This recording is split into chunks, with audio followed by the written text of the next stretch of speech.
Bom dia a todos. A gente vai começar a última palestra do Projeto Cajuí desse semestre, com alegria muito grande de receber a Djerá Guarani. Queria começar já agradecendo muito por você ter se disponibilizado a estar aqui com a gente. Então, o Projeto Cajuí é da Universidade de São Paulo e a gente, a maioria biólogos aqui, se dispõe a repensar a nossa forma como a gente estuda a natureza, que a gente acha que a gente precisa melhorar muito e tem várias lacunas que a gente precisa preencher de referências boas e reflexões profundas sobre como a gente linka o nosso conhecimento, a forma como a gente produz conhecimento, como a forma como outros povos que a gente considera guardiões da natureza também produzem e cuidam desse conhecimento. Esse semestre a gente tem falado muito sobre afeto e o tema afeto tem permeado os nossos estudos. E na última sessão de estudos, a gente resolveu se concentrar sobre as contribuições das cosmovisões indígenas para o que a gente chama de coprodução de conhecimento, né? Que é como achar formas de produzir conhecimento juntos. E aí a gente leu dois textos, dois capítulos da Queda do Céu, do Davi Copenaua. Sugerimos o texto da Djerá Guarani, Tornar-se Selvagem, e o texto do Ailton Krenak, O Amanhã Não Está à Venda. E aí, antes de passar a palavra para a Djerá, e de apresentá-la, eu queria só ler um parágrafo do capítulo que a gente leu, do Ailton Krenak, do Davi Copenaua, Falar aos Brancos, e um último parágrafo do texto da Djerá, para dar uma aquecida aqui. Então, na página 391 da Queda do Céu, o Davi Copenaua fala assim: o que eles chamam de educação, para nós são as palavras de Omama e dos Tchapiri, os discursos Ereamu, de nossos grandes homens, os diálogos Waiamu e Amu, de nossas festas. Por isso, enquanto vivermos, a lei de Omama permanecerá sempre no fundo de nosso pensamento. É em virtude dela que não maltratamos a floresta, como fazem os brancos. Sabemos bem que sem árvores nada mais crescerá em sua terra endurecida e ardente. Comeremos o que então? Quem irá nos alimentar se não tivermos mais roça nem caça? Certamente não os brancos, tão avarentos que vão nos deixar morrer de fome. Devemos defender nossa floresta para podermos comer mandioca e bananas quando temos a barriga vazia, para podermos moquear macacos e antas quando temos fome de carne. Devemos também proteger seus rios para podermos beber e pescar. Caso contrário, vão nos restar apenas córregos de água lamacenta, cobertos de peixes mortos. Antigamente, não éramos obrigados a falar da floresta com raiva, pois não conhecíamos todos esses brancos comedores de terra e de árvores. Nossos pensamentos eram calmos, escutávamos apenas nossas próprias palavras e os cantos do Tchapiri. É o que queremos poder voltar a fazer. Não falo da floresta sem saber. Contemplei a imagem da fertilidade de suas árvores e da gordura de seus animais de caça. E escuto a voz dos espíritos abelha, que vivem em suas flores, e a dos seres dos ventos, que mandam para longe as fumaças de epidemia. Faço dançar os espíritos dos animais e dos peixes. Faço descer a imagem dos rios e da terra. Defendo a floresta porque a conheço, graças ao poder da Iacoana. Seu espírito, o Irinari, e o de Omama só são visíveis aos olhos dos xamãs. São suas palavras que dou a ouvir agora. Não são coisas que vêm só do meu pensamento. E aí, do texto maravilhoso da Djerá também, Tornar-se Selvagem, dentre tantas coisas, Eu queria destacar o final do texto, que ela, para mim, a Dira acaba por explicar muito do que a gente tem tentado fazer com o Cajuí. Então, ela fala assim, temos que saber que podemos aprender outra cultura, mas que depois podemos usar o conhecimento de outras formas para fortalecer nossa cultura e para mostrar aos nossos jovens que é possível sobreviver e viver bem sem ter salário na aldeia. Saber que podemos ir para a mata, que podemos aprender de novo as coisas da natureza com os mais velhos e que está tudo bem. Aí ela continua em outro trecho. Só não sabemos como nos unir, como juntar forças, como juntar os estudos e a reflexão e realmente dar as mãos para lutar e proteger essa natureza imensa que não é importante só para o Brasil, mas para o mundo. E é justamente esse desafio, Gerard, que a gente tem se colocado aqui, como unir forças e realmente unir reflexões para pensar caminhos possíveis aí em relação à natureza e a produção de conhecimento sobre a natureza. E aí, sem mais delongas, queria apresentar a Gerá, que vai falar hoje aqui com a gente. Então, a Gerá, ela é pedagoga pela USP, ela foi professora e diretora da Escola Estadual Indígena Guirapepó, é agricultora e liderança guarani da terra indígena Tenundé-Porã, no extremo sul de São Paulo. E a ideia, Gerá, hoje é a gente poder te ouvir, você ficar muito à vontade para falar e conduzir a sua fala da forma como você achar que funciona para você. E aí, se a gente tiver um tempo, a gente fica normalmente até as 10h30, tem um momento de troca também com você, tá bom? Então, deixar com a palavra a Gerá.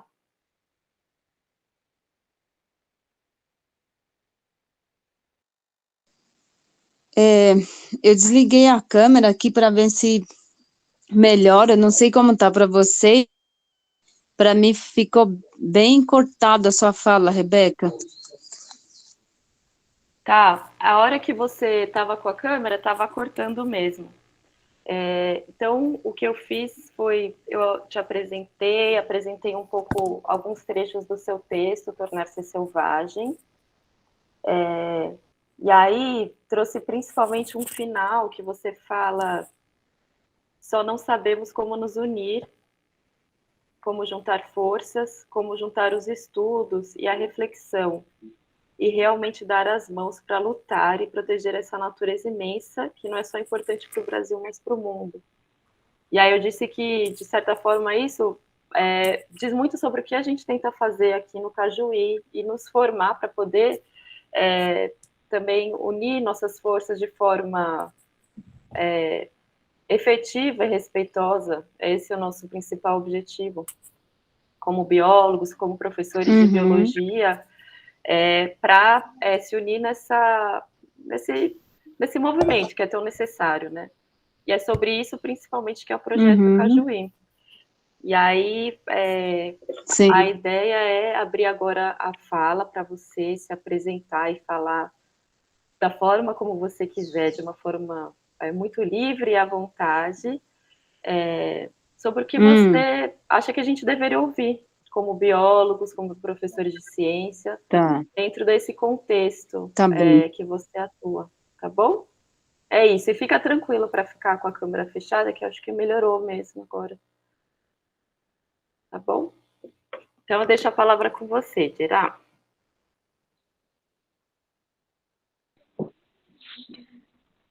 Tá. Daí, primeiro, te agradeço também o convite de poder conversar com vocês um pouquinho, pela demanda aqui na aldeia hoje, em especial também. Eu acredito que não vou poder ficar até o final, mas a gente pode se encontrar em algumas outras vezes. Esse território que hoje tem 14 aldeias traz muita demanda, enfim, e aí então a gente tenta aí se dividir um pouquinho, assim, em cada pedacinho de tudo que está acontecendo todos os dias. Mas agradeço o convite de vocês e de antemão a aldeia, esse território também que está dentro da capital de São Paulo, que não precisa pegar helicóptero pequeno, barco de 7 dias, ou avião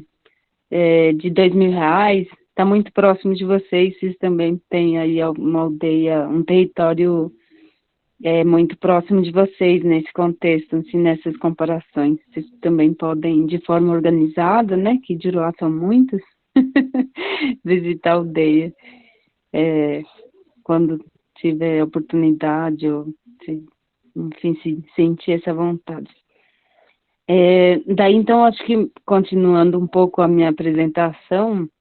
de fato, eu dei aula por 17 anos no território Tenondé, e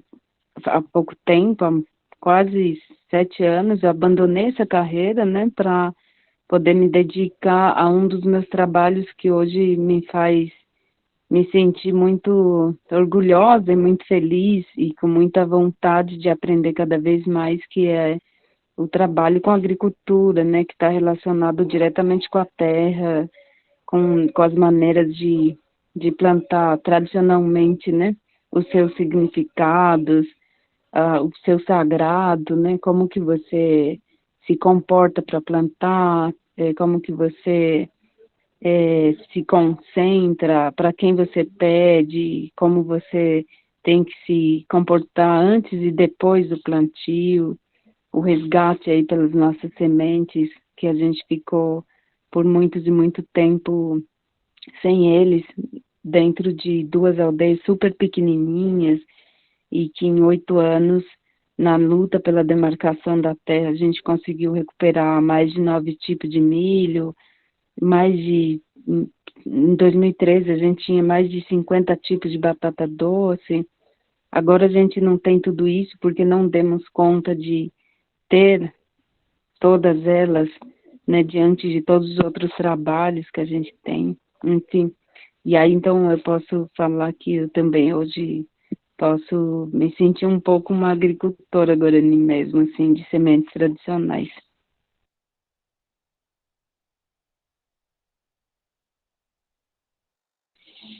Ah, e aí, então, nesse território aqui, agora de 12 aldeias novas, eu me encontro nessas situações de ser liderança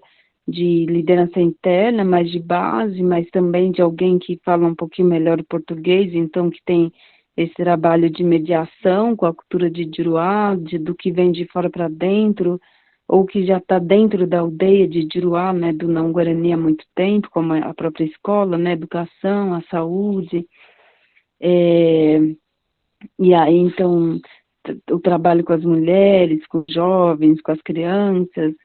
e aí depois o meu trabalho com as sementes tradicionais Guarani, e aí também sou mãe, sou esposa, sou irmã, sou tia-avó, já perdi o número de quantos sobrinhos tenho, de quantos sobrinhos netos eu tenho. E aí, então, aos longos desses 40 anos de idade nesse território, eu posso dizer que, de fato, tem muitas dificuldades, às vezes, para lidar com tantas coisas ao mesmo tempo, mas depois que abandonei essa carreira, né, que ainda que seja uma, uma situação de pensar e de falar que é uma escola diferenciada, que é uma educação diferenciada, ela ainda traz no seu modelo uma questão muito da vida de Juruá, assim, né, que não é da cultura guarani, de você ter uma responsabilidade de cumprir horário de segunda a sexta-feira, de fazer diário de escola, e que não te permite você ter o seu tempo, de que se você não acordou bem hoje, não, isso não interessa, você tem que cumprir o seu horário. E para nós mulheres, principalmente nas aldeias, se é professora, se é agente de saúde, se é cozinheira, se é agente de limpeza, os momentos em que a gente, pela cultura guarani, deveria se resguardar, como nos dias de menstruação, também não interessa, você tem que cumprir horário. E aí, então, depois de sair dessa vida, ainda que tenha muitas coisas, às vezes, para ajudar, para mediar, a liberdade que se tem permite fazer coisas boas também, ainda que seja, às vezes, um monte de coisa ao mesmo tempo. E aí, pela cultura de ser mulher também, né, independentemente da etnia, as mulheres conseguem também fazer mil coisas ao mesmo tempo. Aí, então, consigo, às vezes, então, ser liderança, então, trabalhar com mulheres, com jovens, plantar, carpir, buscar semente, fazer reuniões, fazer conversas, e as lideranças na aldeia são como psicólogos, às vezes, também, então, de fazer roda de conversa, de sentar para ficar de escuta para as pessoas que estão com problema, ou que passaram por problemas, né? E dentro de tudo isso, isso que eu estou fazendo agora é um dos meus trabalhos, assim, que eu gosto muito também de fazer, e que é, então, de falar com o Juruá, de falar da cultura guarani, das nossas percepções, dos nossos desejos, da nossa luta, do nosso estado quanto Guarani Nhandeíva, né, nesse território da capital de São Paulo, dentro dessa metrópole gigante, de falar de como que a gente está e o que que a gente pensa, como a gente vive, né, porque aprendi que as pessoas de fato conseguem ter uma empatia maior ou tende a respeitar mais quando conhece um pouco, né, porque vivemos num país muito diversificado de culturas, de modo de ser diferente, de religiões diferentes, enfim, uma mistura gigante no nosso território, mas ainda assim a gente vive nesse país muito arrogante, né, em relação aos seus preconceitos, né, a discriminação, assim, é imensa, e aí, então, esse nosso país também, desde o começo da história do Brasil, né, desde a invasão do território que era povoado por diversos indígenas, povos, etnias, muitos Juruá de São Paulo, né,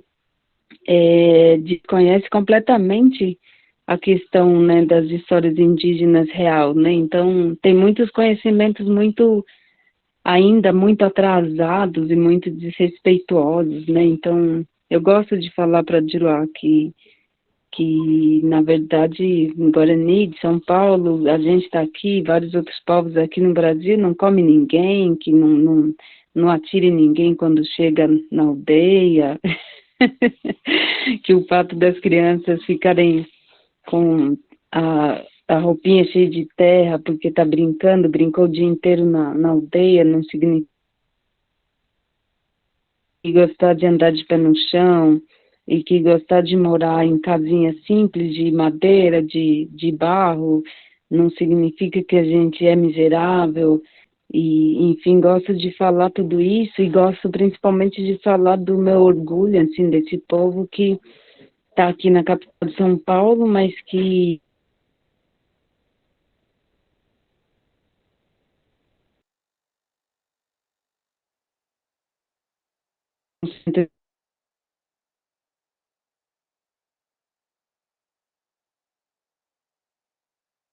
coisa chamativa da cidade, né, com o mundo do consumo, das cores, das facilidades e tal.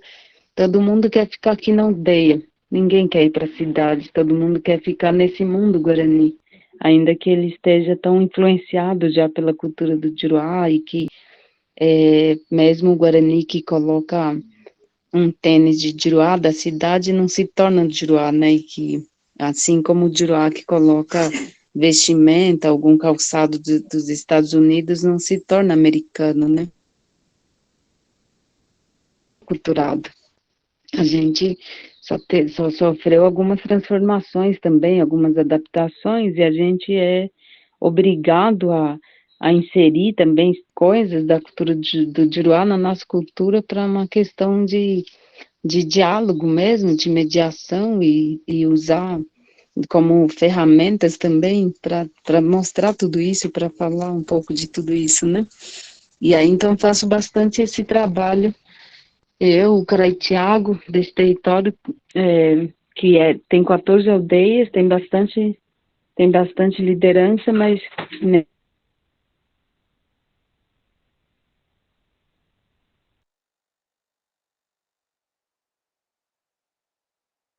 principalmente agora, né, como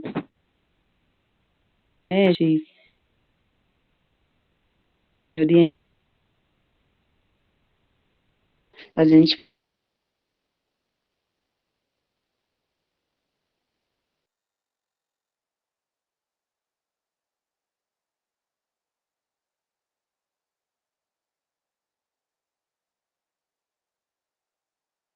porque o que tem já é tão, às vezes, difícil dar conta, daí agora quando eu marco palestra pela internet ou alguma agora já presencial, eu sempre peço para as pessoas me lembram um dia antes, por favor, porque eu esqueço também de muita coisa às vezes para mim. Enfim, e aí acho que o que eu tenho para falar para vocês hoje dessa percepção, assim, dessas conversas que eu tenho com o Juruá, assim, enquanto indígena, enquanto conectada com a natureza, enquanto alguém que perdeu bastante tempo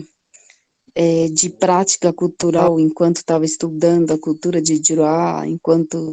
foi para as séries iniciais, depois as séries de ensino médio, depois magistério, que na época existia, depois a faculdade, alguém que então tenta buscar todo esse tempo, que não é exatamente perdido, né, porque tudo que aprendi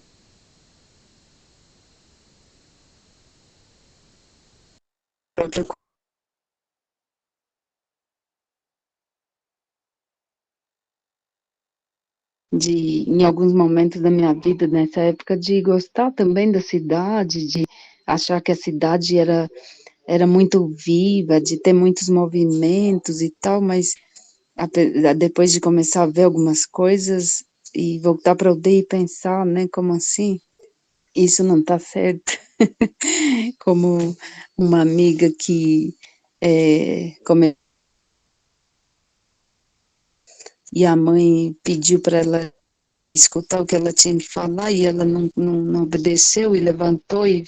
veio andando pelo corredor e a mãe vindo atrás e aí de repente ela entra no quarto e a mãe tenta entrar e ela bate a porta assim na cara da mãe e isso me fez ficar sem falar com essa minha amiga de lá por 3 meses porque eu achei isso uma loucura, assim, algo absolutamente inaceitável, porque na cultura guarani, então, a gente tem as nossas mães como um corpo sagrado, assim, que a gente chama de ambá, e a gente se gerou ali nesse corpo, a gente teve os dedinhos, o corpinho, os membros, e enfim, esse corpo nos gerou, então a gente tem que sempre reverenciar, ainda que por humanas, às vezes a gente discorde ou esteja com raiva, a gente tem que sentar e só ouvir. E eu já tinha aprendido isso na aldeia e respeitava isso, e de repente eu vi uma amiga fazendo isso com a mãe dela, que era uma senhoria muito simpática, que me ensinou a cozinhar arroz, que me ensinou a fazer unha, e aí super meiga, assim, e aí de repente minha amiga faz isso, e eu volto para a aldeia e começo a pensar, acho que a cidade não é tão legal, as pessoas estão meio malucas na cidade. Enfim, e aí então toda a minha experiência de ficar na cidade, de estudar, de ter amigos, de dormir na casa de amigos, me fez também ter essas reflexões todas, né? E aí então a minha fala que eu desenvolvi nessa palestra, né, né, que nessas comparações assim, diante de tudo que a gente sabe na aldeia, do que de lá faz, que se isso significa ser civilizado, então que de fato, verdadeiramente, conscientemente, de uma forma muito clara, eu quero continuar sendo uma pessoa selvagem, não no sentido pejorativo, certamente, e que a minha cultura, a nossa crença, né, na nossa rezas, no nosso conhecimento, passado de geração para geração, desenvolvido e fortalecido no dia a dia, no modo de ser Guarani, a gente acredita na reencarnação, né? E aí, então, eu tenho certeza que eu quero nascer Guarani de novo, quero nascer selvagem de novo, quero nascer no mato de novo, para não poder fazer parte de um grupo, de uma etnia, de um povo tão grande e tão de fato civilizado em muitas coisas e que de fato tem muitas pessoas que também não é civilizado na cidade, que é bastante selvagem no momento em que ele critica ou não aceita algumas coisas que o seu próprio povo faz, né? E o que eu contei esses dias numa palestra foi um relato de uma grande liderança que eu peguei no colo, que eu dei aula e que fala sempre que eu que formei ele, que ele aprendeu muita coisa comigo, mas ao mesmo tempo eu falo para ele também, você me ensinou, me ensina muita coisa. E ele é bem jovem, assim, mas eu acho que de fato ele também está nessa vida pela segunda vez. E aí ele foi para a cidade fazer uma palestra há pouco tempo, e aí na volta para a aldeia, ele participou de uma sessão de ayahuasca, que é uma medicina da natureza, então nos é, sentimos uma permissão também de ficar à vontade com essa medicina, mas que a gente buscou há um pouco mais de 2 anos apenas o uso dela aqui no nosso território para ajudar os Guarani que estavam perdidos nos seus usos abusivos de drogas, de bebida alcoólica, de vários outros, para ajudar a se conectar de novo com a essência Guarani, né? Porque na essência Guarani não tem nada disso. E aí, então, a gente está fazendo isso aqui no território Tenondé também, em umas 3 aldeias. E aí, depois da saída na cidade, ele volta e conta para mim, depois da sessão na aldeia, que durante essa sessão ficou muito forte para ele esse incômodo e essa tristeza e esse olhar dele, assim, em relação à nossa cultura e à cultura do Juruá, essa cultura civilizada, né? Que ele passou pela Praça da Sé e ele viu a igreja gigante, uma igreja enorme, que é a casa de Deus dos Juruá, né? De alguns Juruá, de muitos Juruá, de milhares de Juruá, e que na casa desse Deus e desses Juruá estavam ali encostados, começando a se ajeitar, começando a se cobrir com o que tinha, um monte de Juruá sem teto, um monte de Juruá sem segurança, sem comida, sem dignidade, sem amor, sem paz, encostadinhos ali, e que como que uma casa de um Deus tão também venerado pode não acolher essas pessoas para dentro da casa dele, né? E aí o Carai Thiago falou, e os Juruá possivelmente entra ali para dentro para rezar, para venerar esse Deus, deixando todos esses outros filhos para fora. E, e aí ele falou, e a nossa casa de reza, né, a nossa OPAN, a gente tem há muito tempo, mas a gente nunca faria isso. A gente nunca atravessaria essas pessoas, os Guarani para fora, nesse estado, para entrar lá dentro e rezar para um Deus, vendo, deixando para trás toda essa situação muito incoerente, ele falando, né?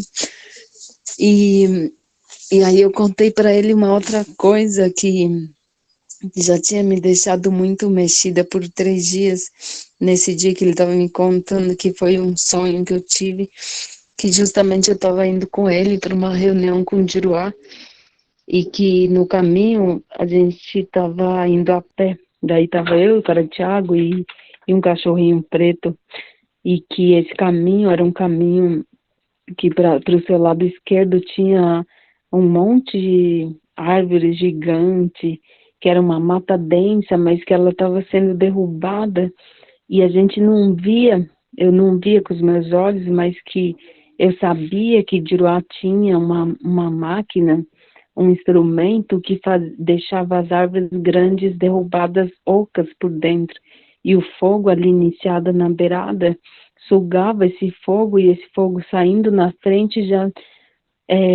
queimava as outras em pé, então que naturalmente todas as outras ia caindo em sequência, né? E aquilo no caminho, no sonho, me deixava bem transtornada, assim, muito triste, e trazia uma sensação muito triste mesmo, de que ali na frente a gente ia encontrar as pessoas que estavam fazendo isso nessa destruição toda. E aí quando a gente chega no espaço do Juruá,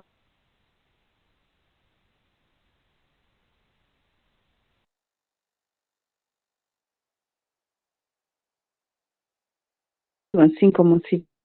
montadas, as terras pé, assim, e eram infinitas, a gente perdia de vista. E aí o Juruá abre o portão pra gente e a gente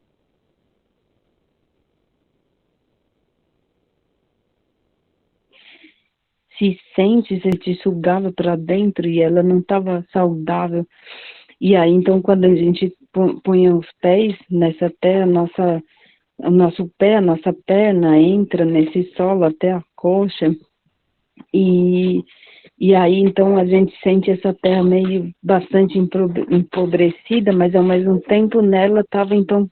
plantadas algumas coisas, como pimentinha, umas florzinhas brancas, e aquilo era um deserto, assim, de falta de tudo, assim, de percepção, de respeito com a própria natureza, então que ali atrás estava sendo destruída, e que tudo aquilo era para fazer, para crescer tudo aquilo que a gente estava sentindo, então, no nosso pé, no nosso corpo, assim. E aí eu contei para o Tiago que mais para o final do sonho, ainda depois de sentir tudo isso, eu vejo no quintal dos Juruá, assim, que nas casinhas ali dentro desse espaço, umas varandas, e que nos vasos dos Juruá tinham uns enfeites que vinham a partir dessas plantações, que eram moldadas com os cortes,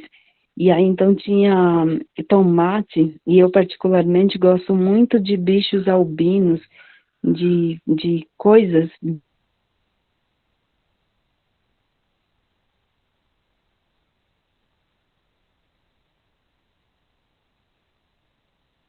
bem brancas,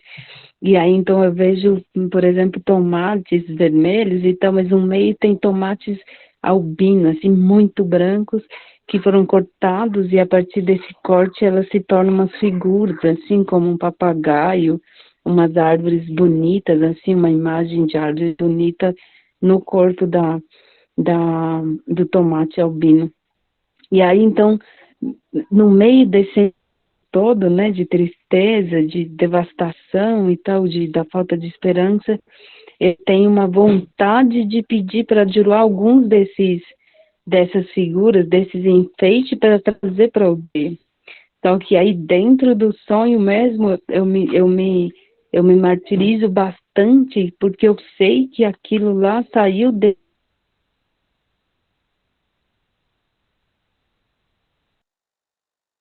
dessa,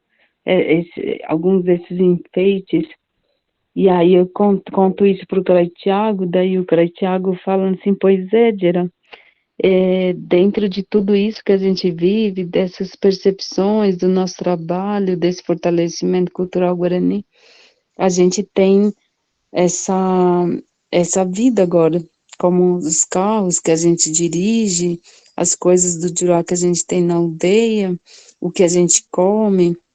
esse mecanismo que também puxa a gente, que suga a gente, tudo vem desse mundo também, desse mundo capitalista, desse mundo do consumo desenfreado. Então, o que tem, nos resta é a gente tentar se fortalecer para, de como que a gente, quanto indígena, quanto pessoas que temos certeza de que essa é a forma errada de se fazer, de se viver, equilibra isso na aldeia, né? E aí ele começa a relatar todas as coisas que a gente já fez, assim, como uma tentativa de equilibrar mesmo todos esses nossos sentimentos. Então, os próprios dele, que acaba de me relatar, e os meus próprios, a partir desse sonho, né?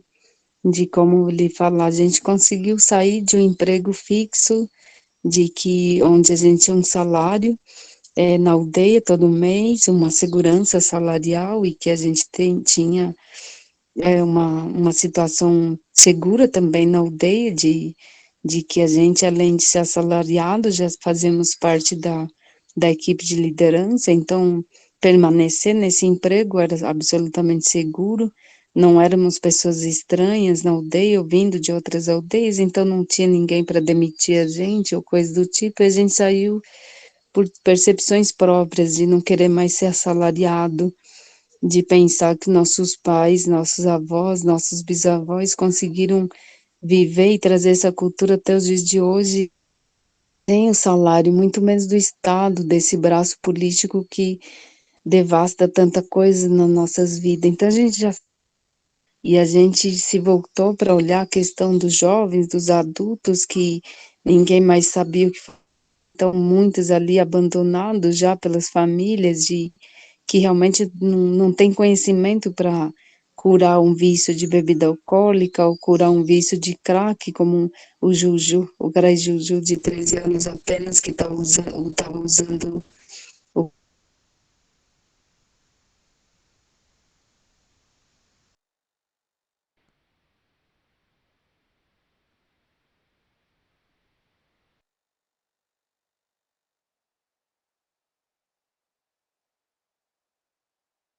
a botar o pé no chão, a mão na terra e plantar e deixar esse espaço para de lá também se sentir livre, porque de lá também foi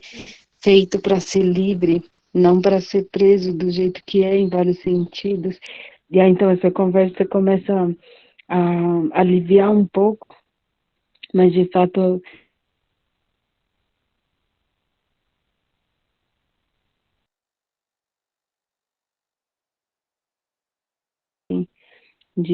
desse mundo que é tão encantador e que é tão pesado e que é tão forte às vezes, né? A gente se manter,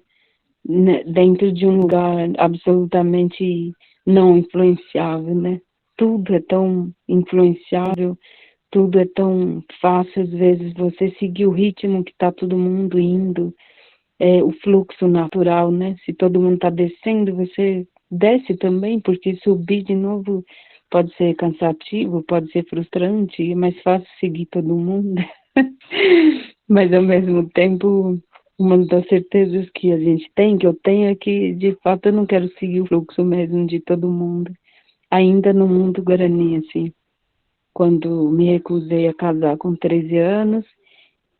quando me tornei a primeira professora, quando me tornei a primeira mulher liderança nesse território, sem a percepção, sem o desejo, sem a vontade de que eu queria ser conhecida, ou que eu queria ser cacica, que eu queria ser aplaudida, que eu queria ser uma pessoa notável, como já fala, né? Mas para ajudar,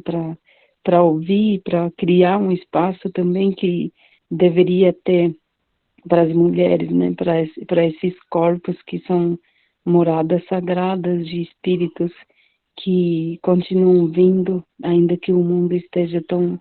bagunçado, né, numa palavra simples.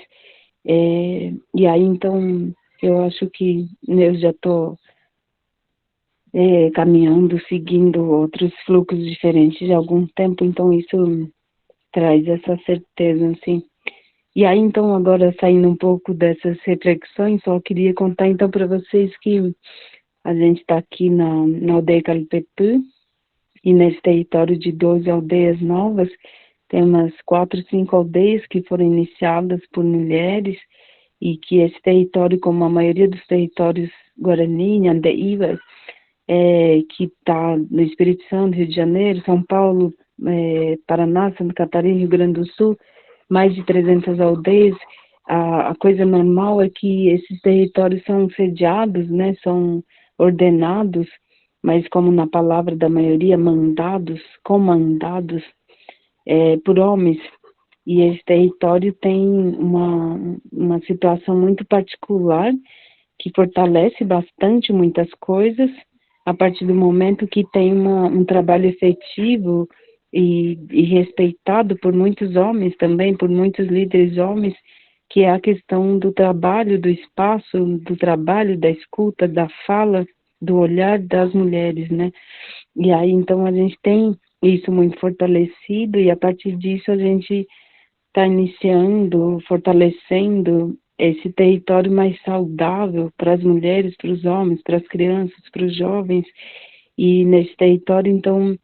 a gente está fortalecendo o trabalho de resgate, de fortalecimento, de consumo, de, num futuro não tão longo, ter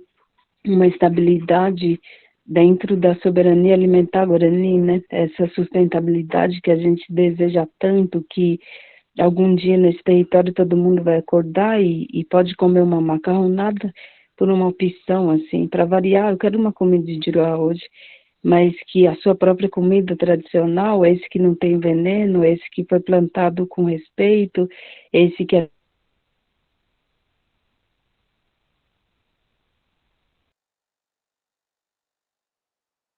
entre todos e tal. E aí, depois disso, esse território também tem um trabalho, está desenvolvendo um trabalho de recuperação ambiental, assim, no formato de agrofloresta, e que ainda tem muito para fazer, mas algumas partes já foi iniciada, e uma delas que a gente teve contato efetivo de poder observar, acompanhar, participar, foi também feito aqui na aldeia Calipetã, num espaço que era um campo de futebol, que tinha uma terra muito compactada e que quando a chuva caía, ele não sugava, ele corria apenas porque a terra é muito endurecida por muitos anos ali desse jeito. E aí, então, até os próprios Guarani da aldeia, como o próprio Tiago, não tinha muita esperança de que ali de fato ia dar certo essa ideia de agrofloresta, que podia ser também no início ser plantado algumas comidas que ia se desenvolver de forma mais rápida, como o milho, batata doce, e que de repente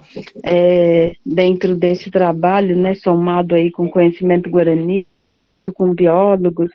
com parceiros de Iroá, amigos de Iroá, com adubo orgânico, com consórcio das próprias plantas, né, de um ajudar o outro, em quatro,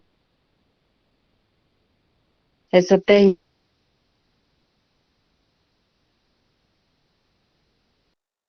quando dividir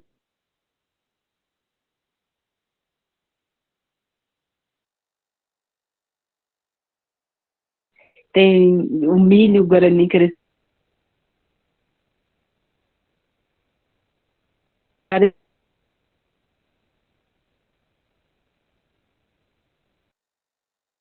e aí então a gente tem essa experiência muito feliz, porque ela de fato comprova que é possível sim a gente regenerar, e que assim como a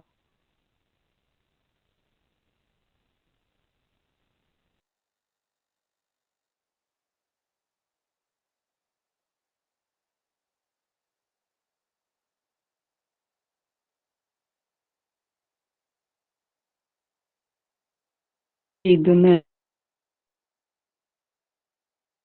de, de bagunçar no sentido bom, assim, de ir para o lado direito, de ir para o lado esquerdo, ou parar e ficar ali refletindo e de repente subir também, ainda que tenha problemas ali de confrontos com outras coisas que começam a aparecer porque você não está seguindo o fluxo natural. E aí, então, esse espaço também está aqui no Calipetê. E, e aí, uma outra coisa, por fim, antes de abrir, talvez, para as perguntas, o que a gente está contando muito para o Juruá é que esse território, esse resto, né, da Mata Atlântica densa que tem, então, os povos Guarani, os animais, a natureza, as águas, a gente tem nesse território, então, na última Cachoeira Limpa de São Paulo, que é a Capivari, que vocês também podem entrar na internet, na Google, digitar e conhecer um pouco mais, assim como os próprios territórios dessa aldeia, mesmo sem vir para a aldeia, dá para digitar também, aldeia indígena Calipetã, território indígena Tanandeporã, é, programa de turismo,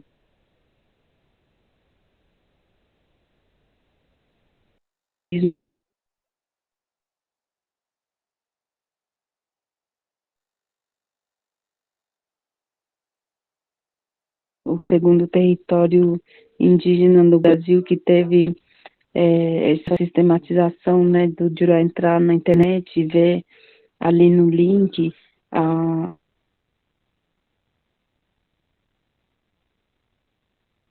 pode ter, né, visitando tais aldeias, né, hoje tem 14, nem todas elas estão nesse programa, porque no ano que ela foi finalizada ainda não tinha essas 14, e aí então Jurá pode conhecer bastante,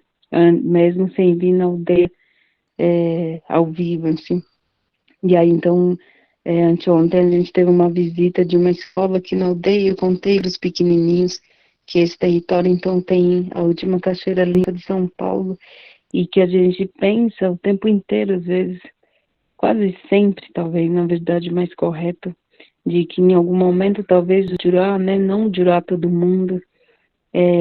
mas o Jurá civilizado de forma errada, que pode pensar mesmo em tornar essa riqueza natural, né,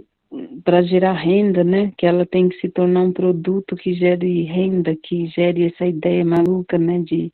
progresso e que a gente tem que fazer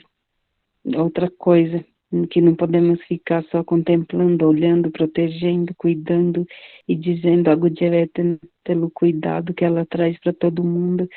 consagrar com essa palavra, mas que a gente tem que então tornar ela uma, uma riqueza que se torne em dinheiro, né, para Juruá. E que nesse momento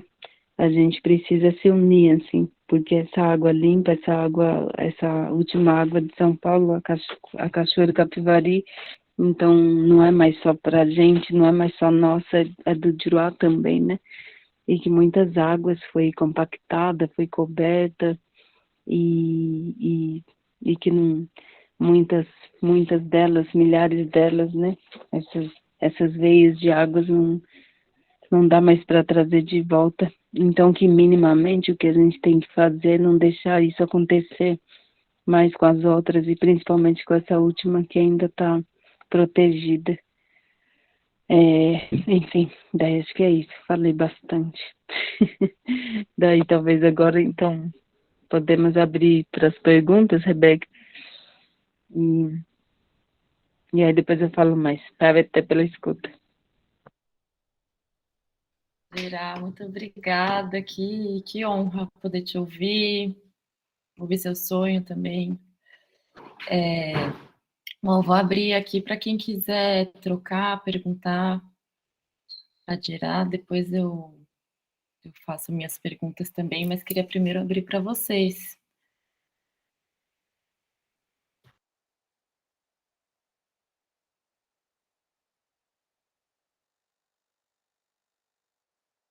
Pode falar, Ronaldo. Oi, gente, bom dia. Vocês estão me ouvindo bem? Sim.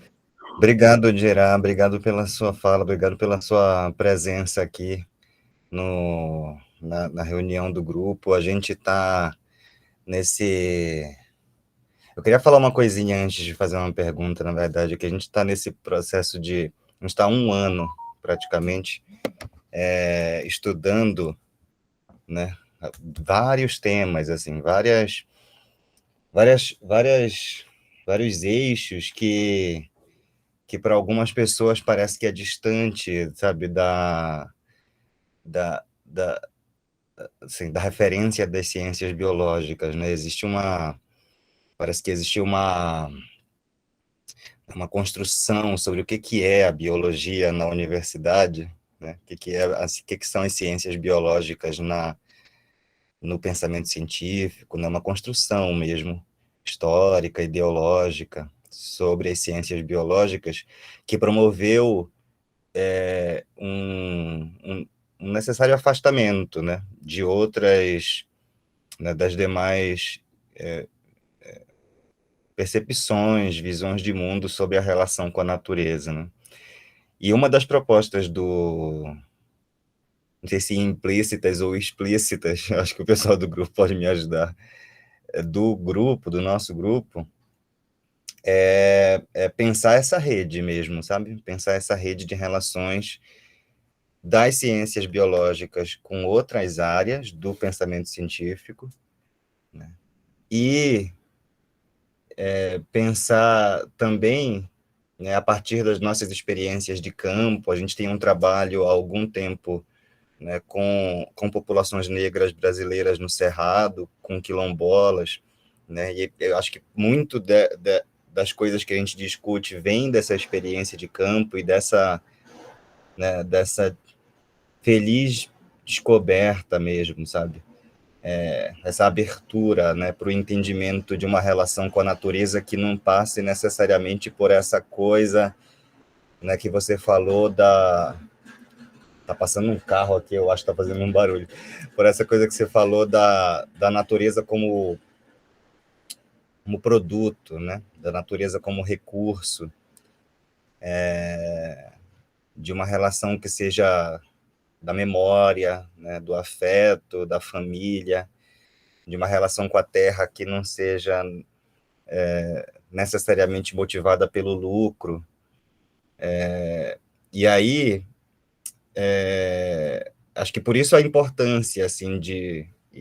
né, e o meu agradecimento mesmo em te ouvir falar sobre esses temas que para a gente estão sendo realmente bem caros, sabe, bem importantes. Estou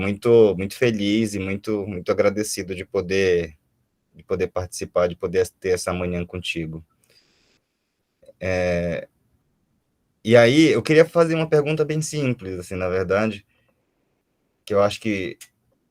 é uma questão é uma questão que é muito séria no Brasil e que eu acho eu acho que todos nós deveríamos de alguma forma nos comprometer com ela ou estudar ela, né? Ou entender de que forma que, sabe, que ela é vista por diferentes pessoas e em diferentes áreas, que é, né, o tópico da terra, né? Que é a coisa do território.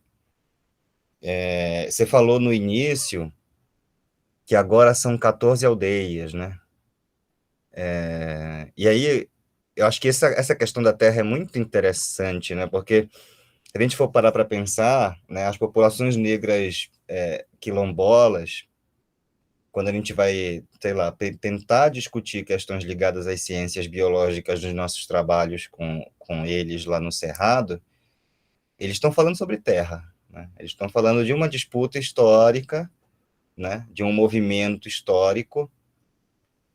por um processo de territorialização, né, e pela garantia da produção de uma identidade, né, na relação com a terra. E se a gente for pensar nas lutas indígenas, nos levantes indígenas no Brasil, né, não só no Brasil, né, mas aqui na América do Sul, na América Latina como um todo, né, a gente está pensando na terra, né, também. Se a gente for pensar nos movimentos de trabalhadores rurais, né, nas populações de assentamentos, né, de novo, a questão da terra é uma coisa, né, que aparece com muita força. Não sei, se a gente for pensar nas questões urbanas, né, nas questões da cidade, da mancha urbana, da mancha cinza, né, os movimentos os movimentos por moradia estão pensando a terra, né, estão pensando o acesso, a permanência, né, e a garantia de direitos. Eu queria te ouvir falar um pouco mais sobre isso, assim, né, sobre essa relação com o território, né, dentro dessa grande metrópole que é São Paulo, e nesse contexto brasileiro de dificuldades, né, nacionais, né, com os governos nacionais pela territorialização, pela garantia do acesso, da permanência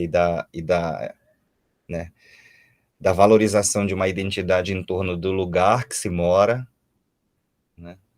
e de como foi esse processo de aumento, sabe, do número de aldeias, né? Deve ter sido muito interessante, né? Como que aconteceu, quanto tempo levou para ter essas 14 aldeias, né? Acho que se você puder falar um pouquinho mais sobre isso, eu ficaria agradecido. Não sei se a gente faz uma série de perguntas, a gente e depois passa, ou se... O que Acho você que a gente acha, Beto? pode passar para Gerar e fazendo as perguntas. Sim, é isso. Obrigado, Gerard.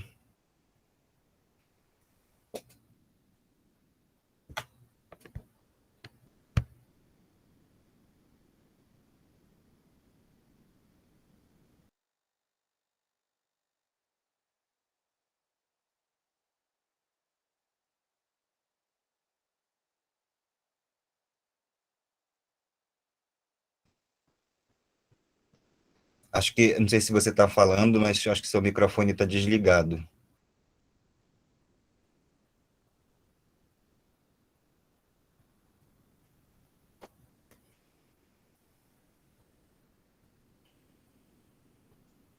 Oi, Gerar, acho que o microfone está... foi. Oi,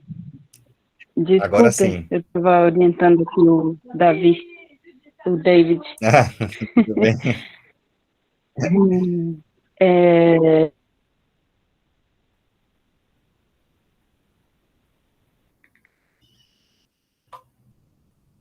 suas reflexões e perguntas. Daí, primeiro, então, na verdade, os povos indígenas, né? Todos os povos indígenas no Brasil teve, né, na verdade, uma garantia, digamos assim, né, pela Constituição brasileira, em 88, de que, a partir daquela Constituição de Juruá, né, que tinha uma clareza, né, desse respeito, assim, dessa necessidade que não era uma coisa dada por qualquer outra coisa, mas que tinha que ser feita por conta da situação real, que esses povos eram dono desse território, né, e aí, então, a partir dessa Constituição, então, durante 5 anos, todas as terras indígenas teriam que ser demarcadas para ter essa garantia, né, da sua terra originária e tal. Mas, enfim, nada disso aconteceu e até os dias de hoje, o que a gente tem, na verdade, é ainda a existência dessa Constituição, mas que temos aí um número vergonhoso, assim, de terras indígenas no processo de demarcação, né, na luta pelo direito da demarcação, né, e que então esses povos indígenas, essas etnias diversas indígenas que lutam por essa demarcação, nem está pedindo o Brasil inteiro de volta, né, não está falando para a política de Juruá, para os governantes de Juruá, os mandantes de lá, né, de que esse é nosso, vocês já estão evoluídos tecnologicamente, cientificamente, né, culturalmente, desenvolvem coisas absurdas que a gente às vezes fica pensando como é possível, né, como é possível algo tão grande voar, por exemplo, como avião. Então, já é tranquilo vocês entenderem que vocês estão num território indígena, então a gente quer que cada qual aqui volte para suas origens de país e que todos os Jurá se retirem do nosso território porque a gente quer ficar sozinho. A gente nem está pedindo isso, nenhum povo pediu isso até hoje, a gente só quer, então, a garantia de pedaços pequenos que restou para a gente, nesse formato mais seguro, assim, de que traz também a própria força indígena, mas que também traz essa própria força de leis de Juruá, né, de garantias, de legalidades, que está na Constituição Federal e que está nas suas outras instâncias políticas, que traz uma garantia maior para que essas terras indígenas, essas pessoas de hoje, tenha esse conceito, né, do usufruto, do uso oficial, cultural, social, sustentável, né, dentro desse território que foi reconhecido, então, pelas essas instâncias de departamentos de Uruá, né, que se coloca nessa posição de que, então, é isso que vai determinar esses territórios tradicionais para os povos indígenas. Enfim, e aí, então, o povo guarani, que está distribuído nesses 6 estados, a maioria tem problema com esse histórico, né, de não definido, não acertado, não concretizado, da luta pela demarcação. E aí, então, esse território Tenondé, a história dela não é diferente também, né? Essa busca, essa luta perdurou por muitos anos, e ela só teve essa, como que a gente pode falar de Uruapu, essa vitória, esse ganho, em 2016, assim. 2012 já foi uma coisa muito boa, né, porque a FUNAI reconhece a terra indígena Tenonde-Porã, dessa comunidade que estava ali reivindicando esse direito. E aí depois, em 2016, o Ministério da Justiça reconhece também. E aí eu não estou fazendo propaganda política, mas tudo isso aconteceu, então, na época do PT, né? E aí o Henrique José Fernandes, agora esqueci o Cardoso, o último ministro aí do PT, né? Um pouquinho antes da golpe contra a Dilma, assinou a portaria declaratória, mas ainda, mesmo com o PT, mesmo com essas pessoas como o Eugênio Aragão, na verdade, que eu conheci, que era uma pessoa muito simpática, muito inteligente, ele também não pegou a portaria e já assinou e ponto, né? Ele também estava travado com algumas outras questões políticas. Então, os Guarani aqui desse território se movimentou fortemente, assim. E aí essa história é um pouco longa, mas o que eu posso resumir é que essa luta iniciada de forma diferente, de ir para a cidade, fechar rodovias como Bandeirantes, fazer atos na internet, usar essa ferramenta tecnológica em prol dessa luta pela demarcação, e que buscou, e que trouxe, e concretizou também a união de muitos jurá na cidade para apoiar isso, se iniciou em 2012, e que assustou muitos mais velhos na aldeia, de falar, né, como assim vocês vão para a cidade para enfrentar Jurá mata por qualquer coisa, e aí, só que mesmo assim, essa luta foi mais forte, mais consolidada, mais organizada, porque estávamos unidos, daí homens, mulheres, jovens, e aí, de repente, nesse processo, até os mais velhos, que tinham muito medo de ir para a cidade, já estavam juntos, tocando maracá, cantando, fechando a Paulista, fechando a Bandeirantes, e foi um processo muito bonito, que eu acho que revigorou, fortaleceu, ressuscitou muito o espírito de guerreiros e guerreiras guarani, assim, desse território, assim como do território de Araguá, assim. E sempre num conceito pacífico mesmo, assim, né, de que o povo guarani não temos o conceito de vamos para a luta, para morrer, para matar ou morrer, não, a gente não quer matar ninguém e também não quer morrer. E aí, então, em 2016, a gente teve a portaria declaratória, e foi uma coisa muito emocionante, uma coisa muito bonita, que alimenta e certamente vai alimentar o nosso espírito de luta por muitos e muitos anos ainda, e que muitas pessoas vão ter muitas histórias a partir disso, né? Enfim, e aí,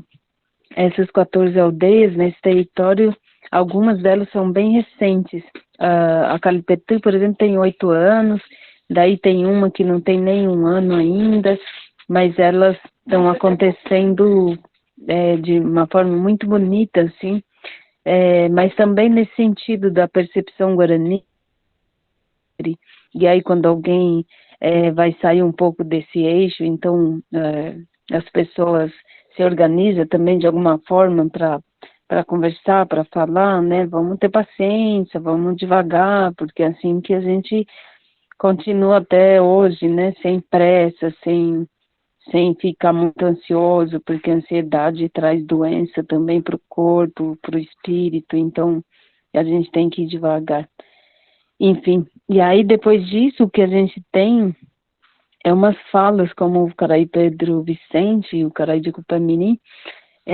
que sempre fala de uma forma muito indignada, assim, em relação a como de lá trata essa questão do território, da terra, do direito da terra, do direito da moradia, né? Que ele fala Nhanderu, né? Nhanderu etete non degua, que é o nosso criador, né? E o que criou tudo nesse planeta. Ele fala, ele fez a terra para todo mundo, fez um pedaço aqui para japonês, um pedaço ali para o alemão, para o italiano, para a indígena, e ela é tão grande que não era para ninguém brigar, não era para ninguém ficar brigando por terra. E hoje tem toda essa briga de Juruá com Juruá, de Juruá contra indígena, e aí eles fazem coisas bem feias, e uma das coisas feias que eles fazem é vender essa terra, que não é deles, ele fala, porque quem fez de verdade essa terra não está vendendo, ele não está pedindo dinheiro, e quem está fazendo isso são as pessoas. E aí, então, a gente fala isso também, né, que de fato o território, a terra, né, o solo, isso que nos mantém nesse planeta, ele não nos pertence, assim, nessa relação, né, de se apropriar e de se achar dono, né, como essa coisa absurda que a gente tem nos países, né, no Brasil é imenso esse conceito e esse modo de ser Juruá, né, que quando um grupo de indígenas luta por uma demarcação de um pedaço de terra, a política de Juruá tenta desenvolver e disseminar na cabeça de Juruá de uma forma geral, né, como pelos veículos de comunicação, né, como televisão e tal, rádio,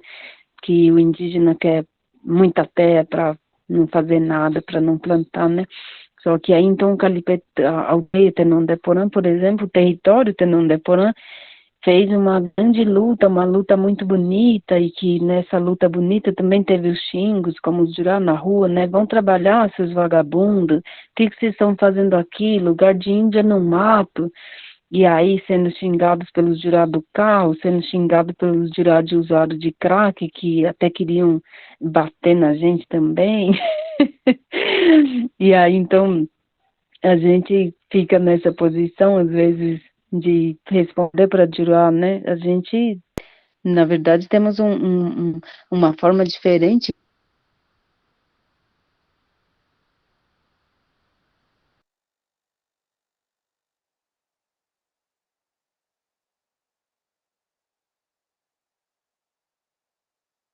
Pessoas, mais de 300 famílias viverem nessa terra. E tem Juruá que tem milhares de hectares, e o dono desses milhares de hectares é só o papai, a mamãe, e talvez 2 filhos, um filho às vezes. E às vezes nem um filho, são apenas de 2 pessoas. E aí, então, essa percepção que a gente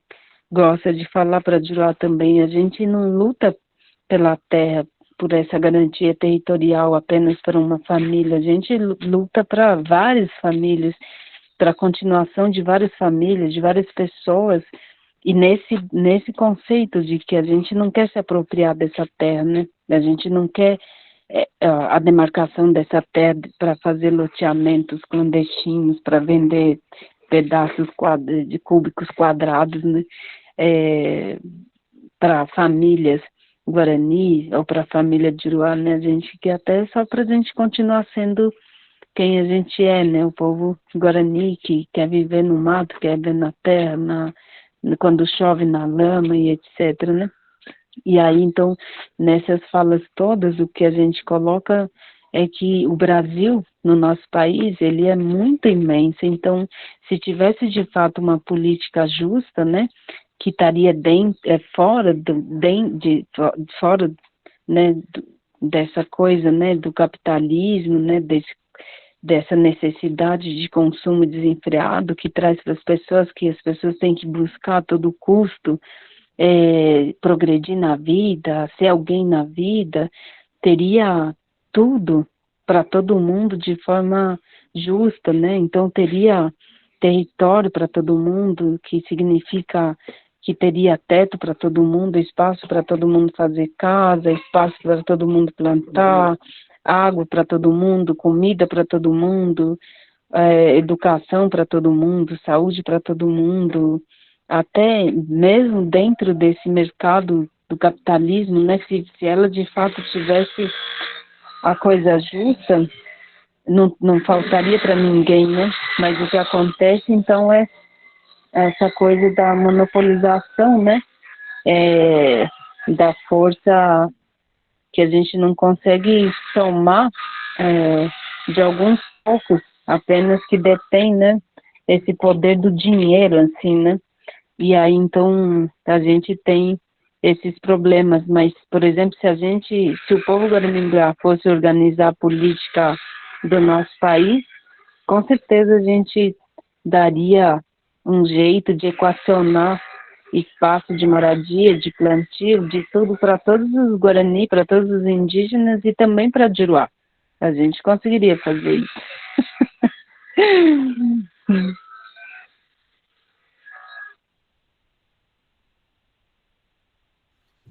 Obrigada, Dira. A Bia está na fila para fazer pergunta. Oi, Dira, queria agradecer imensamente por tudo que você falou, acho que foram muitas coisas, então eu tenho um monte de perguntas, mas eu vou focar em 2 temas, tá? Um deles é sobre gênero, que eu queria ouvir sua perspectiva enquanto a primeira mulher indígena liderança do seu território,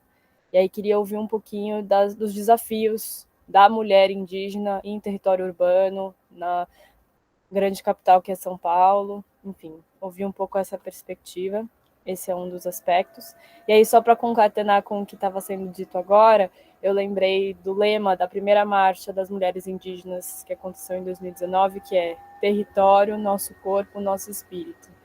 E é toda essa resistência, toda essa força, toda essa luta e a importância das mulheres nessa luta. Então, só para não deixar de compartilhar essa memória. E aí o outro aspecto, também tentando ser bem direta, para a gente conseguir te ouvir mais do que me ouvir. Com relação às universidades e a relação com o território, se existe alguma experiência direta no território aí com alguma universidade, escutar um pouco como se existe, ou se não existe, né, para a gente criar essas pontes, essas possibilidades. Mas se houver, eu queria saber um pouco de como é a experiência também para a gente refletir sobre como que dá para aportar mais, construir de forma mais, de fato, coproduzida e colaborativa. É isso. Muito obrigada.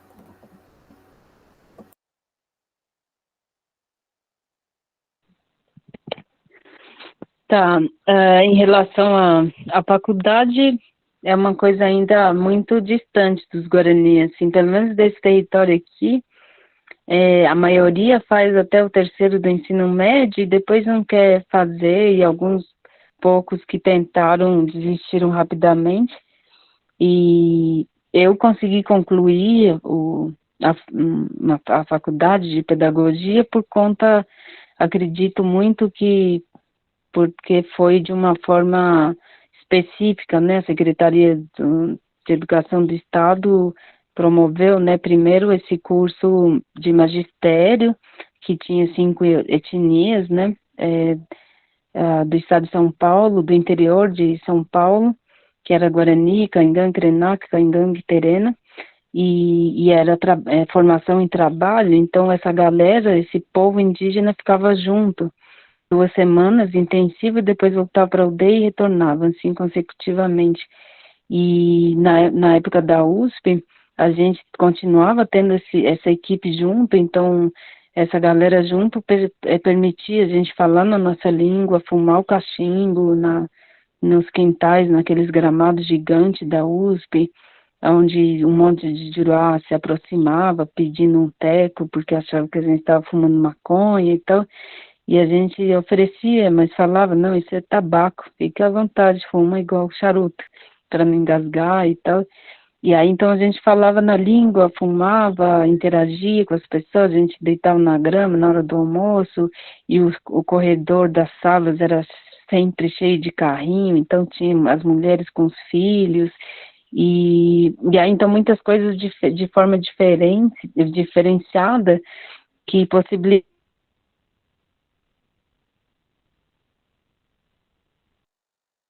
E aí, então,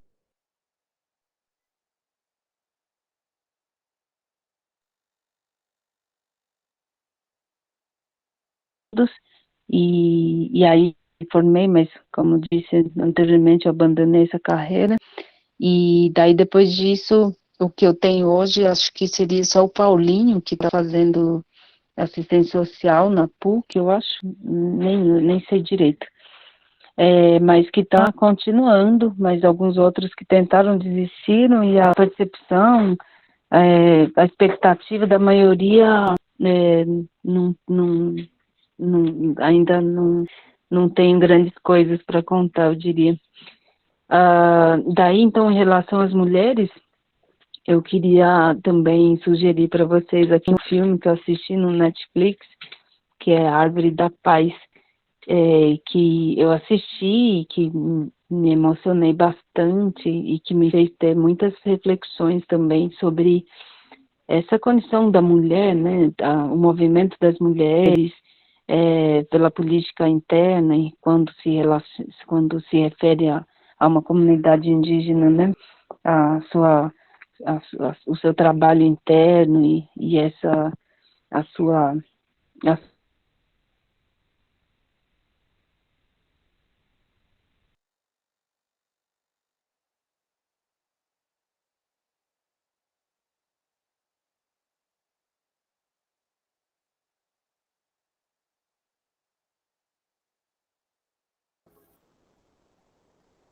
Dirá, infelizmente deu uma travada maior agora.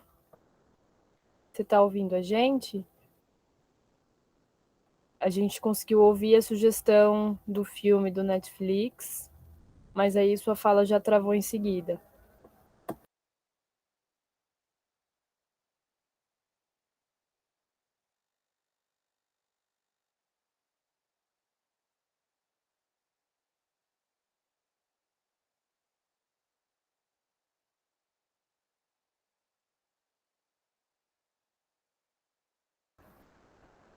Ainda não te escutamos. Ah, caiu. Caiu. Deve voltar.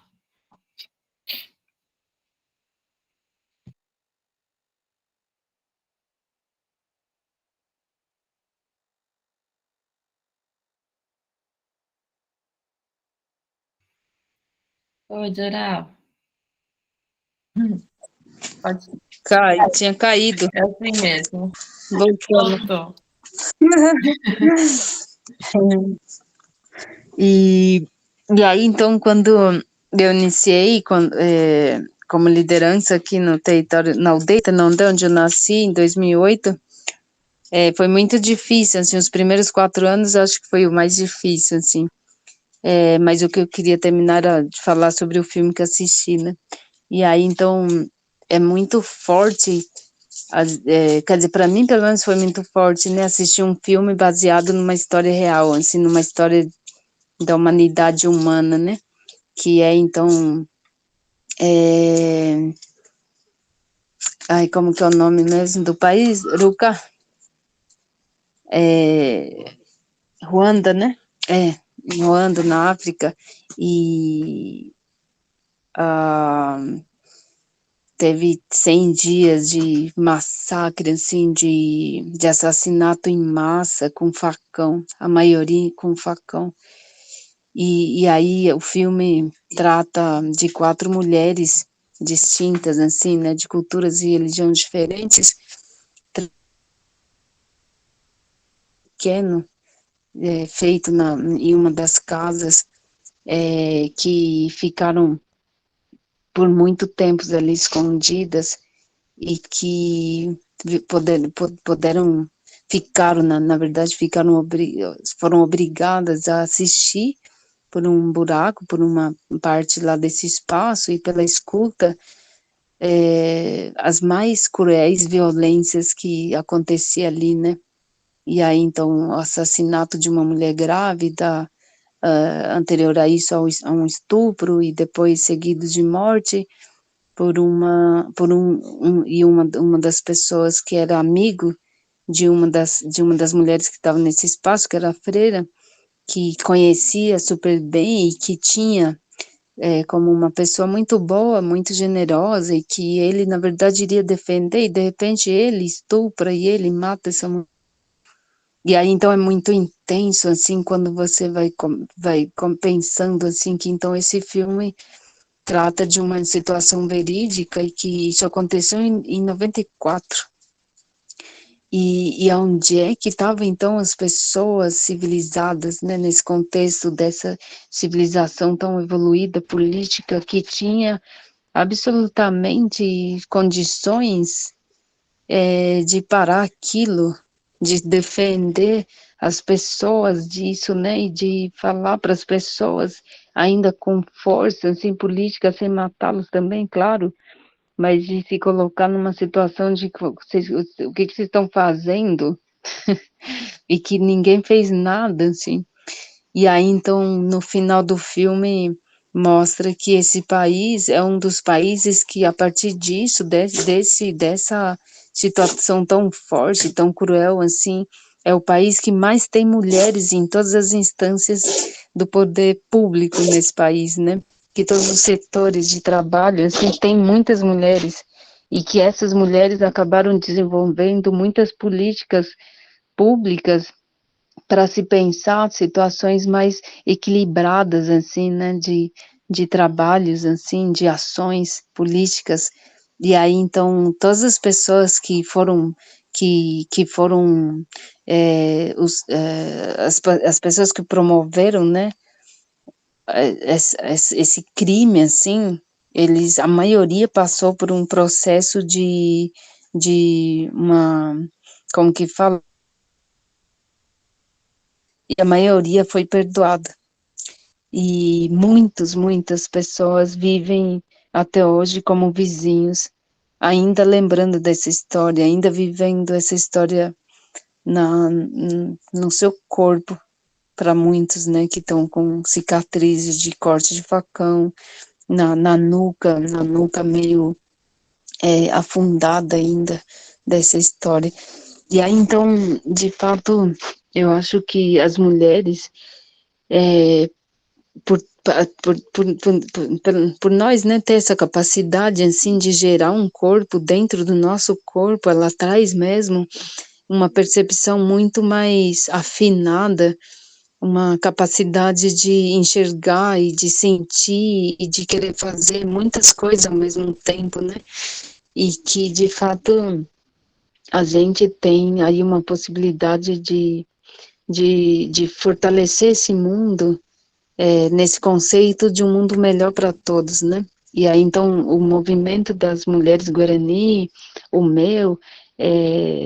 seguramente não está nesse conceito de vamos nós mulheres, só nós mulheres, falar, caminhar, fazer acontecer, né? Não, vamos nós, mulheres e homens também, né? Que são, então, nossos maridos, nossos irmãos, nossos primos, nossos sobrinhos, nossos avós, nossos pajés, nossos líderes também, vamos juntos, porque vivemos juntos, nascemos do mesmo jeito, vamos finalizar nossa vida do mesmo jeito. Então, a cultura guarani, então, ela tem ainda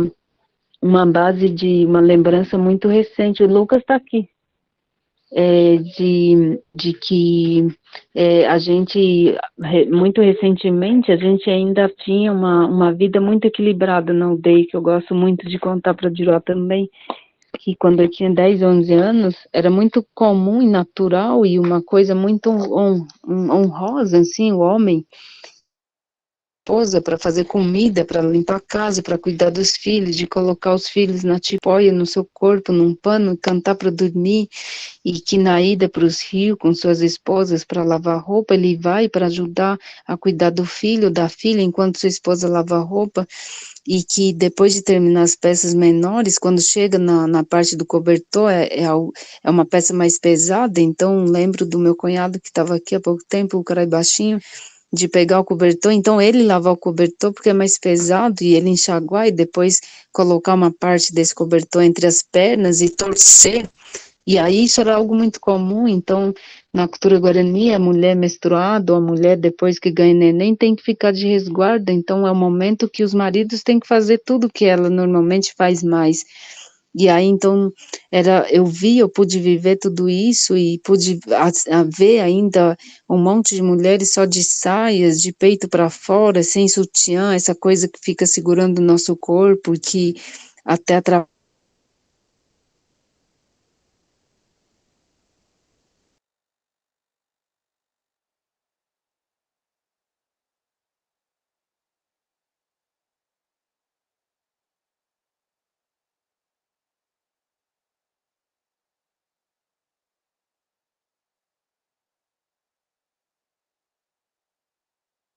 um peito maior e tal, nesse mundo banalizado, né, da sexualidade.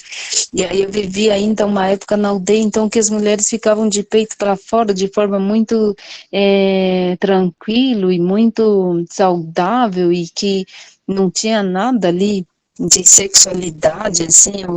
ou de coisa diferente. Estava ali com seus peitos para fora, de forma muito à vontade. E quando tinham seus filhinhos ficavam ali na tipóia, e esse filho não tinha, em hipótese alguma, uma determinação de horário para mamar, porque aquilo é seu alimento sagrado, é o que vai te fortalecer, é o que vai te fazer crescer. Então, ele tem que mamar a hora que ele bem entender, a hora que ele bem quer. E aí, então, vi um monte de mulheres passeando nas estradinhas,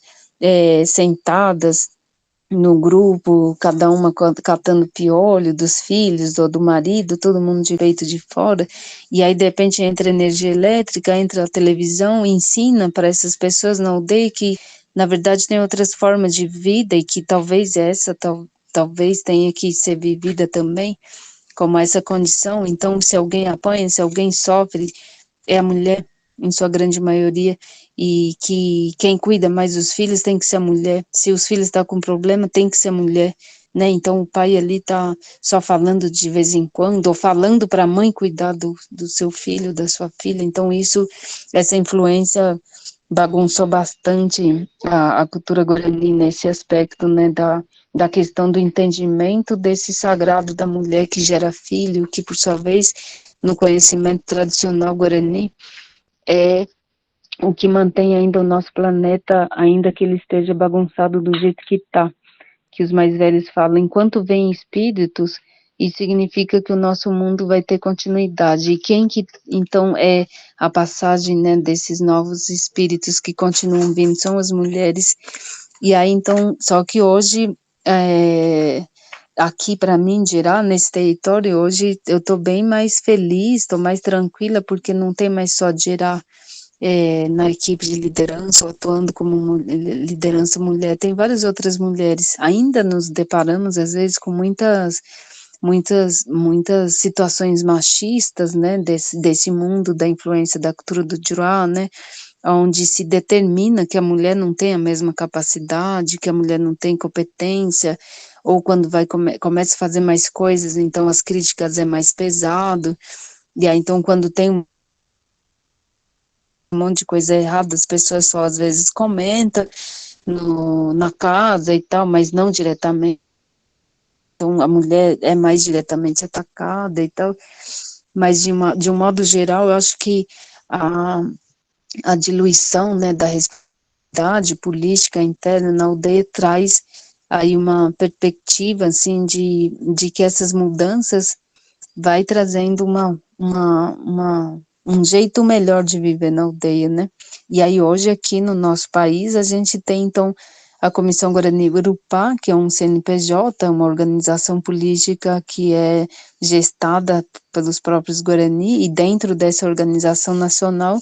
a gente também tem um espaço aberto, né, para as mulheres, e quando a Comissão Guarani Urupá nasceu, ele só tinha homens, absolutamente homens. E aí, de repente, na última participação de uma assembleia, né, para eleger os novos coordenadores dessa organização Guarani, já dava para se ver um monte de cabeças de homens, um monte de cabeças de mulheres,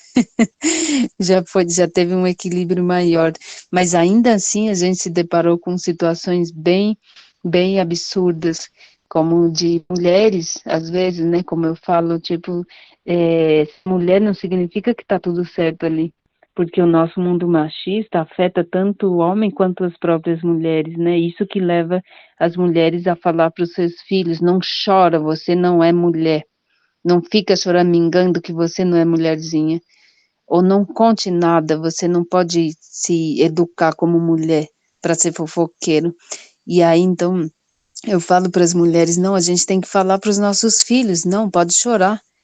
chora, pode falar dos seus sentimentos, pode falar dos seus problemas, porque você é um outro humano como eu, você também tem sentimentos, e aí então a gente acaba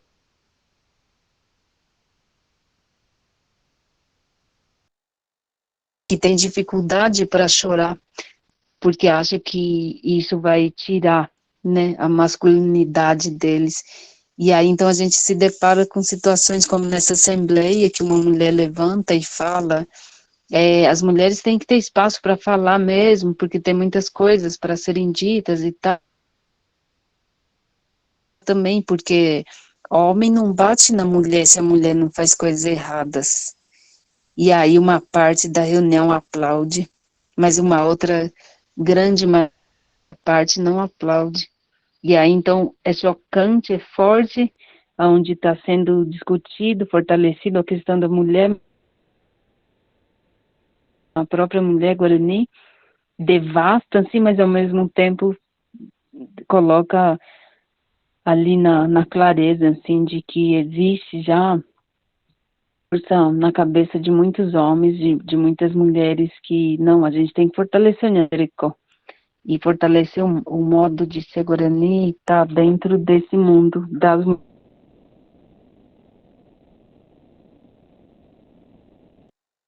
chorar, não tem problema.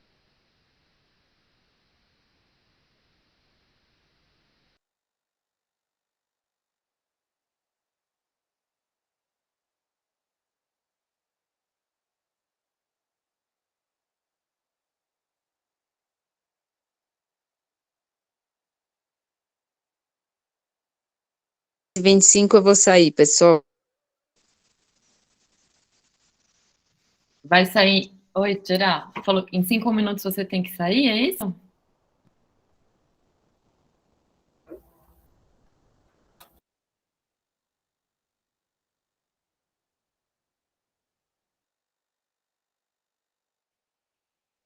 Oi, Gerá. Acho que eu entendi que você falou que a gente tem que é isso encerrar. mesmo. Tá bom. Andréia, você se importa se eu já fizer finalizar aqui? Não, Rê, imagina, fica à vontade. Tá bom, tá bom. Então, bom, queria agradecer muito a sua presença, Gerá. Foi muito importante, acho que para todos nós, essa roda. Trazer um pouco também, acho que, do que permeou em mim, a sua presença aqui. Quando eu virei mãe, eu percebi que não dava mais, a minha crise não dava mais para continuar a minha atuação como antes, que é ter que fingir quem eu não sou para caber, né? Na universidade, às vezes, a gente não cabe, as nossas histórias, o nosso corpo não cabe, muitas vezes, para sobreviver na universidade, a gente tem que, pelo menos foi assim que eu fiz, tive que meio que fingir que eu era outra coisa. E aí, depois que eu fui mãe, isso não dava mais, né? E aí a minha crise foi como continuar assim, né? E aí quando eu estava pensando sobre esses caminhos, e aí eu lembrei disso relendo o seu texto, uma das coisas que eu li foi o seu texto, O Tornar-se Selvagem, e isso me ajudou não sei, a visualizar um caminho possível mesmo dentro da universidade, né? E esse caminho só é possível se a gente puder fazer todo mundo caber e olhar essa estrutura da universidade e realmente querer mexer com essas estruturas, né?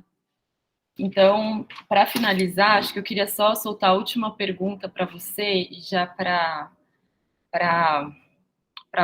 poder ser o nosso final mesmo. Eu queria ouvir, assim, conselho, qual seria o conselho que você daria para nós, pessoas da universidade que trabalham com biodiversidade, com a natureza, e que estamos interessados em unir forças mesmo, que o nosso trabalho esteja a serviço dessas forças. Quais seriam os seus conselhos para nós, seja estudantes da universidade, professores da universidade, estudantes que saíram da universidade e agora são professores na escola, e que trabalham sempre... a gente está falando sobre a natureza, né? Então, eu queria saber quais são os conselhos que você daria para a gente, Dirá, para esse grupo de pessoas.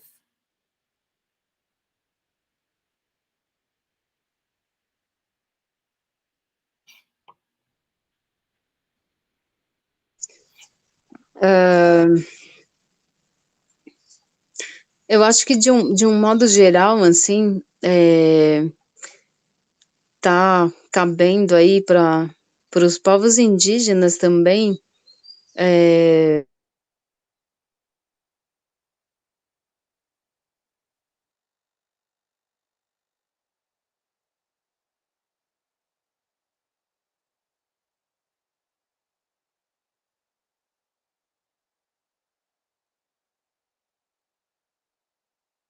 que muitas coisas é absolutamente igual, né, como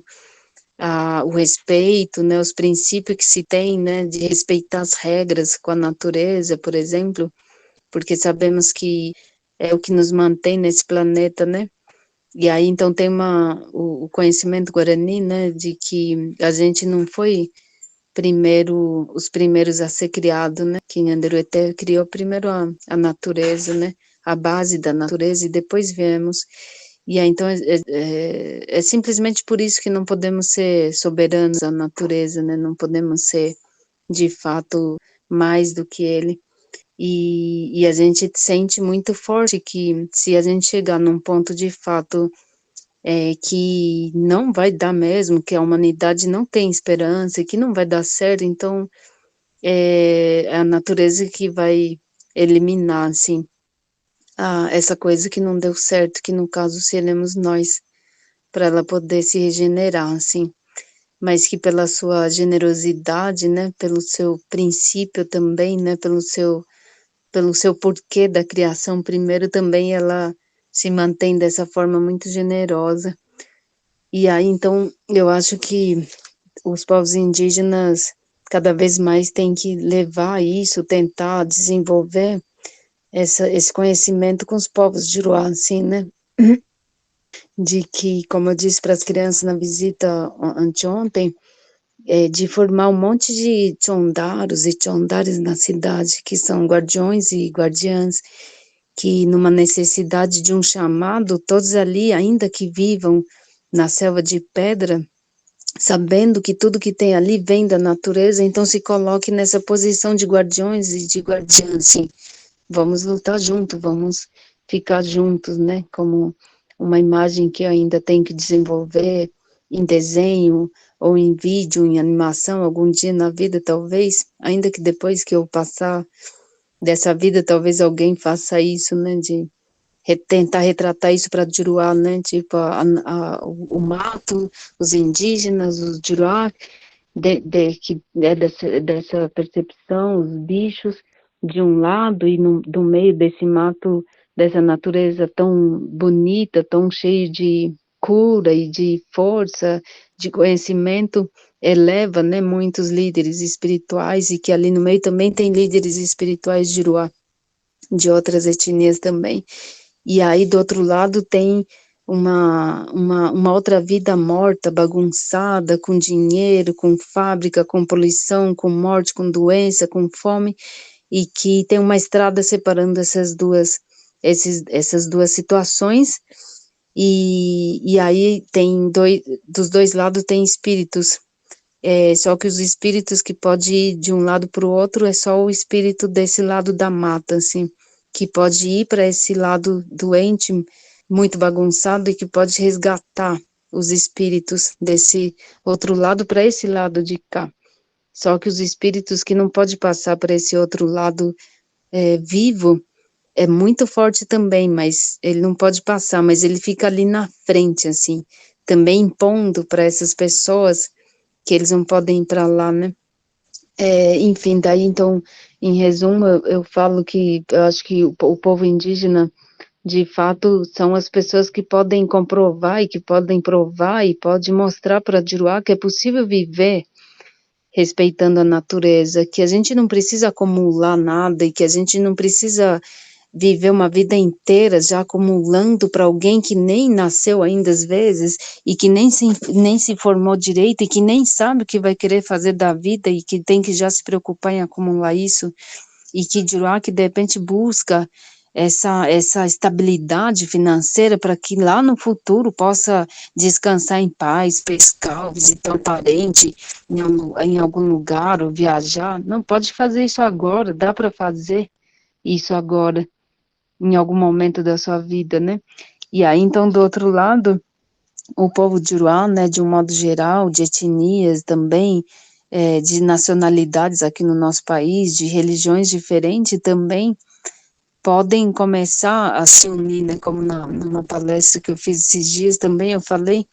a gente de fato poderia ficar numa posição que o nosso presidente, né, o nosso porque ele tá, mas não que a gente tenha votado nele, que fala, né, que os indígenas só ficam sentados olhando para as estrelas, né, em algum momento a gente podia fazer isso na nossa vida, quando todos os jurados de São Paulo se unissem, por exemplo, que poderia resolver tudo que está bagunçado em pouco tempo, pelo número de pessoas que tem, sabendo que a maioria dos jurá de poder de dinheiro, na verdade, é absolutamente nada, sem essa outra força que vem do conhecimento e da capacidade de fazer as coisas de formas diversas, né, como o Juruá de capacidade, de poder de dinheiro, eles não sabem nem cozinhar, eles não sabem limpar banheiro, não sabem limpar casa, não sabem cuidar de criança, não sabem fazer um monte de coisa. Então, se todos esses Juruá se unissem numa única corrente de falar, não, a gente quer resolver todos esses problemas que a gente tem no nosso país, resolveria tudo muito rápido e a gente poderia, enfim, em algum momento sentar na rede e ficar sossegado e ver os Juruá resolver todos esses problemas. Essa questão da discriminação, do preconceito, de a partir do Santo Amaro em diante, principalmente, já não ter mais Juruá negros nos restaurantes mais caros, e entra um Juruá de pele branca no mercado, na loja, ninguém olha, todo mundo trata com muita educação, daí entra alguém diferente, de roupa diferente, de pele diferente, o negro, o indígena, todo mundo já fica olhando, vai atrás. Isso é uma coisa muito absurda, sendo que o tempo inteiro a gente sabe que, de fato, os maiores ladrões, os maiores acumuladores, né, são os próprios políticos que ocupam essas cadeiras nesse formato arrogante, né, que a gente está num país hoje, em especial, muito lotado dessas pessoas. E aí, então é isso, daí acho que agradeço também todos os Juruá, muitos de vocês aqui, espero, torço para que seja todos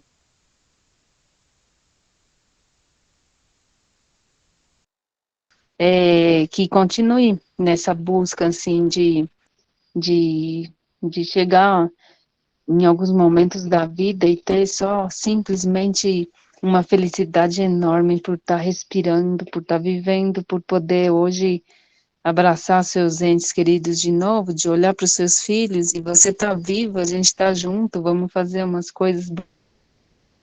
e que não precisa de muito dinheiro para fazer coisas boas. como simplesmente abraçar e perguntar o que sonhou hoje, se está bem, se quer contar alguma coisa, vamos fazer alguma coisinha, vamos fazer um bolo, vamos contar uma história. Eu queria te contar a história da minha mãe, do meu pai, um momento com você. Daí que tudo isso pode já gerar uma grande felicidade, pode arrumar vários problemas, assim, para muitas pessoas, e que nada disso é necessário ter muito dinheiro para fazer. As pessoas conseguem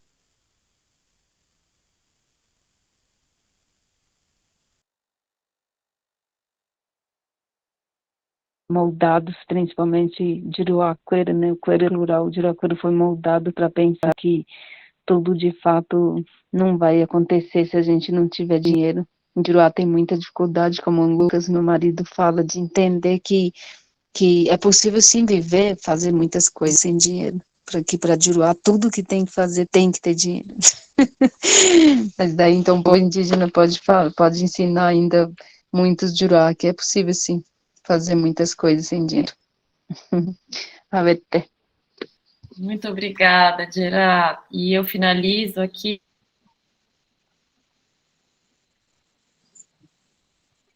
e com esse encontro aí, tá bom? Muito obrigada pelo seu tempo, pelas palavras. Só tenho a agradecer. E a gente continua em contato. A gente está à disposição também, à sua disposição, tá bom? Avete.